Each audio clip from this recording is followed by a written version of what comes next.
Hello friends, मैं राहुल एक बार फिर से आप सभी लोगों का स्वागत करता हूं अपने यूट्यूब चैनल केबी क्लासेस पर। और आज मैं यहां पर आपको पढ़ाने वाला हूं 10th क्लास की मैथ। इसको भी हम 9th की तरह चैप्टर 1 से ही शुरू करेंगे। तो 10th क्लास में आपका चैप्टर 1 है वास्तविक संख्याएं, जिसके अंतर्गत हम पढ़ेंगे यूक्लिड विभाजन, एल्गोरिथम, अंकगणित की आधारभूत प्रमेय, अपरिमेय संख्याओं का पुनर्भ्रमण और परिमेय संख्याओं और उनके दशमलव प्रसारणों का पुनर्भ्रमण। तो पहला टॉपिक हम उठाते हैं जो दिया गया है यूक्लिड विभाजन एल्गोरिथम। तो क्या होता है यूक्लिड विभाजन एल्गोरिथम? यूक्लिड विभाजन एल्गोरिथम का प्रयोग हम दो पूर्णांकों का एचसीएफ निकालने के लिए करते हैं। एचसीएफ आप छोटी क्लासों में इससे आप परिचित ही होंगे, क्या होता है एचसीएफ। ठीक है, तो इसमें आपको एक समस्या दे दी जाएगी। उस समस्या कैसी होगी? समस्या आपकी एचसीएफ से संबंधित होगी और उसी समस्या को आपको सॉल्व करना है यूक्लिड विभाजन एल्गोरिथम से। जैसे कि समस्या वो आपसे कह देगा कि आपके पास 9 नीले पेन है एंड 15 काले पेन है।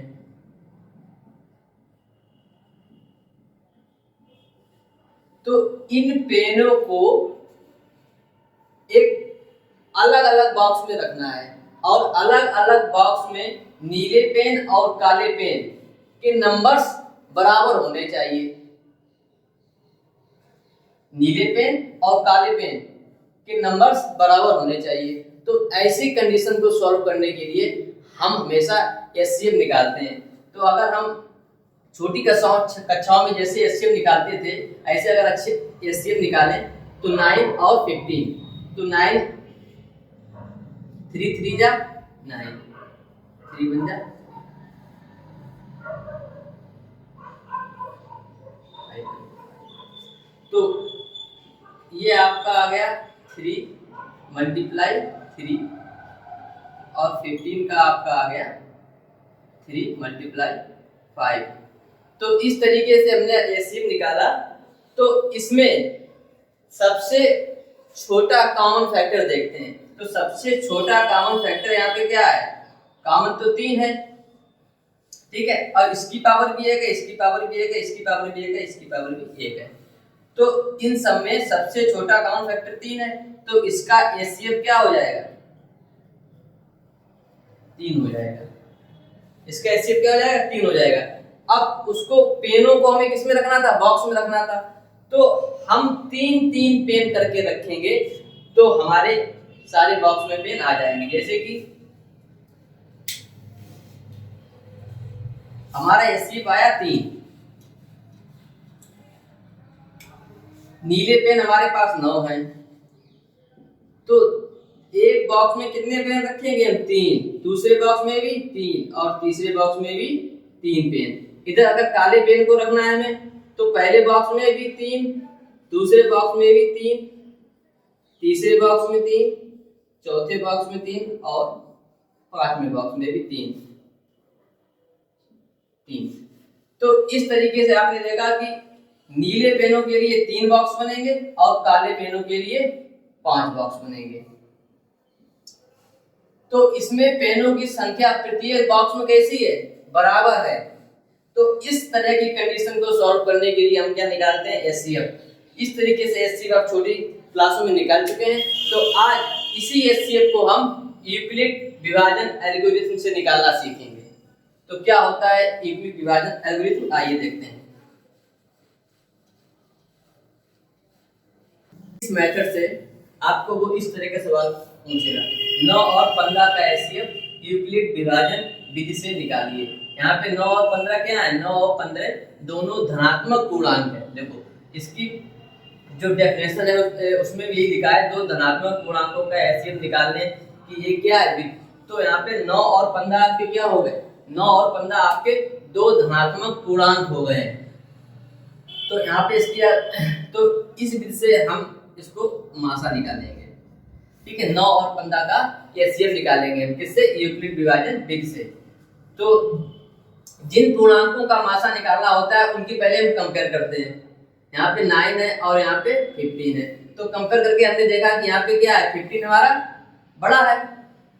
तो जो नंबर्स बड़ा होता है उसको हम क्या मान लेते हैं, ए मान लेते हैं, और जो छोटा होता है उसको हम क्या मान लेते हैं, बी मान लेते हैं।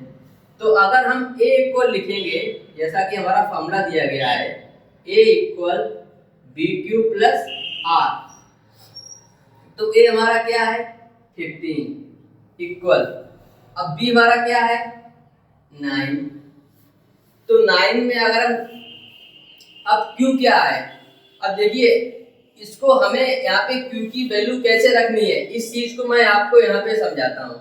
जैसे 9 और 15 में आपका 15 बड़ा पूर्णांक है और 9 छोटा पूर्णांक है, तो बड़े पूर्णांक में छोटे पूर्णांक का भाग करेंगे।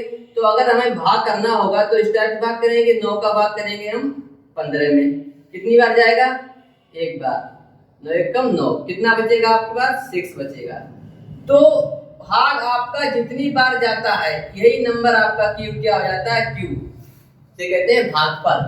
तो भाग कितनी बार गया आपका, एक बार गया, कितना बचा आपके पास, ये क्या होता है रिमाइंडर, शेषफल। जितना बचा होता है उसको हम यहाँ पे लिख देते हैं, कितना बचा हमारे पास 6 बचा हमारे पास। देखो कंडीशन सेटिस्फाई, यहाँ भी 15 और यहाँ भी 15, भाई 15 इक्वल 15, 9 बन जा 9 प्लस 6 15, तो 15 इक्वल 15। तो ये आपका हो गया फर्स्ट स्टेप। इसी तरीके हम क्या लिखेंगे, सेकंड स्टेप। अब सेकंड स्टेप में क्या आपका, ये इसका और इसका कंपेयर करते हैं, इन दोनों का, ठीक है। तो इसमें a हमारा क्या बन जाएगा 9 बन जाएगा। अगर हम 9 इक्वल लिखेंगे तो क्या लिखेंगे, अब 9 और 6 में कौन बड़ा है, 9 बड़ा है, तो 9 में 6 का भाग करेंगे, तो 6 का भाग करेंगे 9 में, यहाँ पे 6 ही लिखेंगे। अब q की जगह पे क्या आ जाएगा, 6 बन जा 6, कितना बचा हमारे पास 3 बचा। तो यहाँ पे 6 बन जा 6 प्लस कितना बचा हमारे पास 3। अब इसी तरह से आप इसका और इसका हम कंपेयर करेंगे, तो यहाँ पे 6 और 3 में क्या बड़ा है 6, तो 6 इक्वल क्या हो जाएगा हमारा 3 2 जा 6। अब देखो यहाँ पर ये आपका भाग पूरा पूरा चला गया, 6 जब भाग करेंगे तो 3 2 जा 6, और आपका रिमाइंडर क्या आ गया 0। जहां पर भी आपका शेषफल 0 आ जाए और जिस संख्या से आपने भाग किया हो वही आपका क्या हो जाता है मासा। तो यहाँ पे आपका शेषफल देखा आपने, यहाँ पे 0 आ गया। फर्स्ट स्टेप किया, सेकंड स्टेप किया, और थर्ड स्टेप में आपका क्या आ गया, शेषफल 0 आ गया। तो शेषफल 0 आपका किस संख्या से भाग देने पर आया, 3 से भाग देने पर आया, तो 3 ही आपका क्या हो जाता है मासा, एचसीएफ। तो 3 आपका क्या हो गया एचसीएफ। इस तरीके से आपने देखा कि हम यूक्लिड विभाजन एल्गोरिथम से मासा कैसे निकालते हैं, और ये तरीका आप छोटी क्लासों में कर चुके हैं बहुत अच्छे से।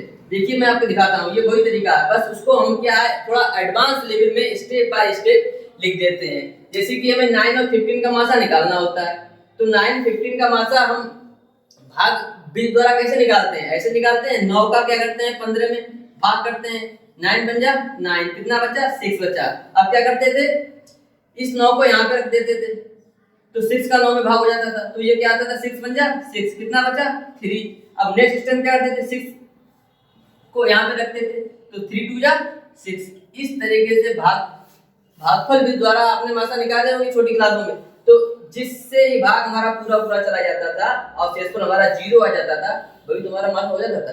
तो इसी को हमने फर्स्ट स्टेप इसका क्या कहाँ हो गया, ये हो गया, सेकंड स्टेप इसका कहाँ हो गया, ये हो गया, थर्ड स्टेप इसका कहाँ हो गया, ये हो गया। तो इन्हीं स्टेपों को तो हमने लिखा है, बस यही हमारी क्या है यूक्लिड विभाजन एल्गोरिथम। तो इस तरीके से आपने समझा कि उसी भाग विधि द्वारा जैसे हम मासा निकालते थे उसी को ऐसे ना लिख करके हम उसको स्टेप बाय स्टेप लिख देते हैं। तो भाई बड़ी क्लासों में आ गए तो थोड़ा एडवांस तरीके से लिखेंगे, तो इसी को हम थोड़ा क्या एडवांस तरीके से लिख देते हैं। ये आपका हो गया यूक्लिड विभाजन विधि द्वारा एचसीएफ। तो एचसीएफ आपका क्या हो गया 3 हो गया। तो आई होप फ्रेंड्स आप सभी लोगों को ये चीज समझ में आ गई होगी। इसी तरीके से इससे क्वेश्चंस पूछते हैं, ठीक है। तो अब इसी में थोड़ा सा धनात्मक पूर्णांक के बारे में भी जान लेते हैं। तो धनात्मक पूर्णांक क्या होते हैं? तो धनात्मक पूर्णांक क्या है? एक प्रॉपर नंबर पूर्णांक हमारे तीन तरह से होते हैं, मैंने 9th क्लास में पढ़ाया भी है। शून्य पूर्णांक होता है, एक धनात्मक पूर्णांक होता है, एक हमारा होता है ऋणात्मक पूर्णांक। तो धनात्मक पूर्णांक में हमारे क्या होते हैं? 1 2 3 4 5 6 इस तरीके से नंबर आगे बढ़ते चले जाएंगे। तो ये हमारे सारे क्या होते हैं? धनात्मक पूर्णांक होते हैं। अब धनात्मक पूर्णांक को भी दो भागों में बांटा गया है, एक सम धनात्मक पूर्णांक, एक विषम धनात्मक पूर्णांक। तो सम धनात्मक पूर्णांक क्या होते हैं? 2 4 6। तो सम धनात्मक पूर्णांकों के बारे में आपको एक बात याद रखनी है कि सम धनात्मक पूर्णांक हमेशा 2q, 2q plus 2, 2q plus 4 इसी तरीके से आगे बढ़ते चले जाएंगे, इस रूप में होते हैं। जैसे कि अगर हम एग्जाम्पल के लिए q की वैल्यू 1 ले लें, एग्जाम्पल के लिए हम q इक्वल 1 ले लें, तो 2 में 1 का मल्टीप्लाई करेंगे तो क्या आएगा? हमारा 2 आएगा, सम संख्या आई। सेकेंड q इक्वल 1 लिया ना, तो 2 × 1 + 2 ये क्या आया हमारा? 2 × 1 2 और 2 4 आ गया, सम संख्या आई। सेकेंड 1 + 4 6 सम संख्या आई। तो इस तरीके से देखा कि सम धनात्मक पूर्णांक हमारे 2q + 2 और 2q + 4 के रूप में होते हैं। इसी तरीके से विषम धनात्मक पूर्णांक आप क्या होते हैं? 1 हो गया, 3 हो गया, 5 हो गया। तो ये आपके सब क्या होते हैं? विषम धनात्मक पूर्णांक। इस तरह से तो विषम धनात्मक पूर्णांक किस रूप में होते हैं इसको बताते हैं हम आपको। विषम धनात्मक पूर्णांक आपके 2q + 1, 2q + 3 ये एक नंबर छोड़ते जाओ, और 2q + 5 के रूप में होते हैं। फॉर एग्जाम्पल अगर हम यहाँ पे q इक्वल 1 ले लें, तो यहाँ पे जब q का मान रखेंगे तो 1 + 1, तो ये हमारा कितना आ जाएगा? 2 × 2 = 3। इसमें अगर q इक्वल 1 रखेंगे तो कितना आ जाएगा हमारा? 5। इसमें अगर हम q इक्वल 1 रखेंगे तो हमारा कितना आ जाएगा? 7। तो आपने देखा कि सम धनात्मक पूर्णांक, इस बात को आपको याद रखना है, सम धनात्मक पूर्णांक इस रूप में होते हैं 2q, 2q + 2, 2q + 4। बस इस नंबर को आपको याद रखना है कि यहाँ पे आपको सम संख्या ही रखनी है। आगे क्या आएगा? 2q + 6, आगे क्या आएगा? 2q + 8। अगर यहाँ पे 4q है तब भी कोई प्रॉब्लम नहीं है, यहाँ पे 4q + 2, 4q + 4 इस टाइप से। तो इस नंबर को आपको ध्यान में रखना है कि यहाँ पे जो नंबर होगा वो आपका सम संख्या ही होना चाहिए, तभी आप जब उसको सॉल्व करेंगे तो आपकी सम संख्या ही आएगी। और यहाँ पे आप देखो ये 2q + 1 विषम संख्या, 2q + 3 विषम संख्या, 2q + 5 विषम संख्या, एक एक नंबर छोड़ते जाओ तो इस तरीके से आगे।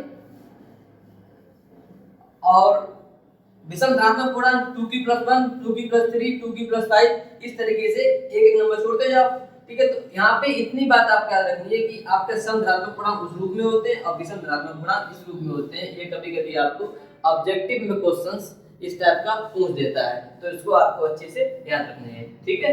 तो आगे हम अब इस पर जो बेस्ड क्वेश्चन है उनको हम शुरू करते हैं, आपकी एक्सरसाइज 1.1। तो फ्रेंड्स इस एक्सरसाइज है 1.1। तो देखते हैं किस टाइप के सवाल आपसे पूछे जाते हैं। तो पहला क्वेश्चन आपसे है कि निम्नलिखित संख्याओं का एचसीएफ यूक्लिड विभाजन एल्गोरिथम से निकालिए। तो इसमें पहला आपको दिया गया है 135 और 225। ये आपको दो पूर्णांक दिए गए हैं और इनका क्या निकालना है? एचसीएफ किस विधि से? यूक्लिड विभाजन एल्गोरिथम विधि से आपको निकालना है। तो जैसा कि मैंने आपको बताया था कि सबसे पहले क्या करते हैं? पूर्णांकों की तुलना करते हैं। जब पूर्णांकों की तुलना करेंगे तो इन दोनों में कौन सा पूर्णांक बड़ा है? 125 हमारा बड़ा है, तो a बराबर क्या हो जाएगा? 225 और b बराबर क्या हो जाएगा? 135। हमारा फार्मूला क्या है? A equal B cube plus are.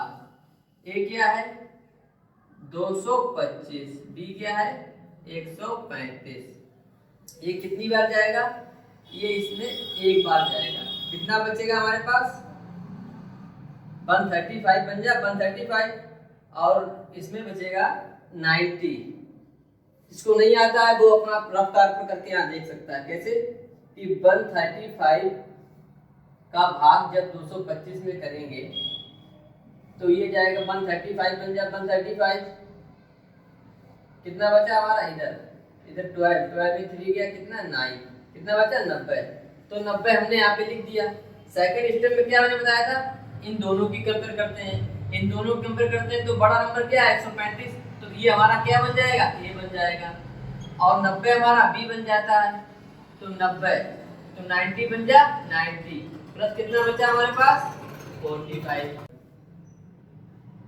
Second step, अब नेक्स्ट स्टेप में हम क्या करेंगे, इसका कंपेयर करेंगे। तो जब इसका कंपेयर करेंगे 90 बड़ा है हमारा, तो 90 इक्वल क्या लिखेंगे हम 40। अब देखिए 45 से 90 चला जाएगा 2 बार में, 45 टू जा 90, कितना बचा हमारे पास रिमाइंडर क्या बचा 0। जहां पे रिमाइंडर 0 बच जाए, जिससे भाग देने पर 45 से भाग देने पर हमारा रिमाइंडर क्या बच रहा है 0 बच रहा है। तो यहाँ पर हमारा 45 ही क्या हो जाता है HCF। तो आपका आंसर क्या आ गया 45।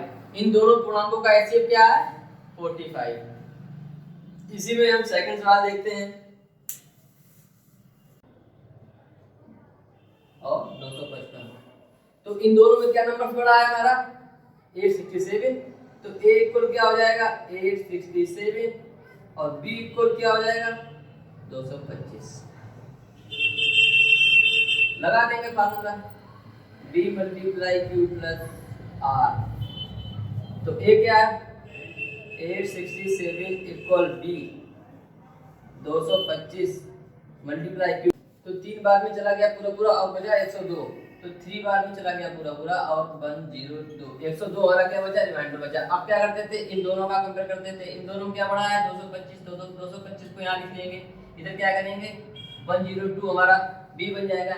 कितनी बार जाएगा 2 बार चला जाएगा। कितना रिमाइंडर बचेगा 204। ये आपका बचेगा 51, आपका बचेगा रिमाइंडर। अब क्या करेंगे, अब इसका और इसका कंपेयर कर लेंगे। इसमें क्या बड़ा है 102 इक्वल 51 से देखो 2 बार में आपका पूरा चला गया और यहाँ पे शेष पर क्या बच गया आपका 0। तो 51 से भाग देने पर हमारा चल गया। तो यहाँ पे हमारा 51 क्या हो गया मासा HCF। ठीक है फ्रेंड्स, तो एक्सरसाइज 1.1 के पहले क्वेश्चन में आपके जितने भी सवाल थे वो मैंने लगवा दिए हैं। आगे के सवाल हम आपको नेक्स्ट क्लास में लगवाएंगे। तब तक के लिए गुड बाय।